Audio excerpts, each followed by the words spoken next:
This lemon tofu is a great item to prep ahead and have in your fridge. It's a key component of my lemon farro tofu salad, but it's also great for meal prep. You can keep it in your fridge for several days and it goes great in wraps like this one, or use it in salads, pita wraps, or even on its own as a side, or a little snack.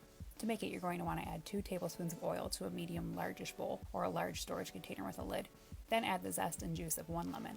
Always roll your citrus before cutting and juicing, as it helps to start to break up the little juice pods in there.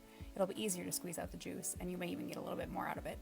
Now you're going to add your spices. A half teaspoon of oregano, 1 teaspoon of kosher salt, a half teaspoon onion powder, a quarter teaspoon crushed red pepper flakes, 1 clove of garlic that has been minced, and 2 tablespoons of nutritional yeast flakes. Give this a good stir or whisk until it's fully combined, and then add 1 teaspoon of Dijon mustard, 2 tablespoons of water, and 1 tablespoon of red wine vinegar. Stir this up until fully combined.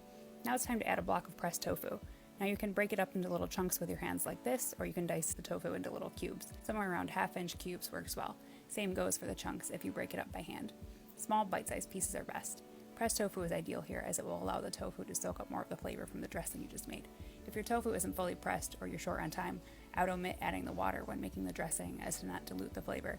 And as the tofu sits, the salt from the dressing should help draw out some of the water in the tofu. This way is fine to do, but you'll want to let it sit for several hours or overnight in the fridge to get the best flavor. Now carefully stir this together, trying not to damage or further mash the tofu as you do. If you have a bowl with a lid, you can also put that on and give it a good shake to combine. Once coated, it's best to keep this in the fridge for at least a few hours before eating for the best flavor. But if you're short on time, I've definitely eaten this right away, and it's pretty darn good that way too. Now you can use this in your recipes throughout the week as you see fit.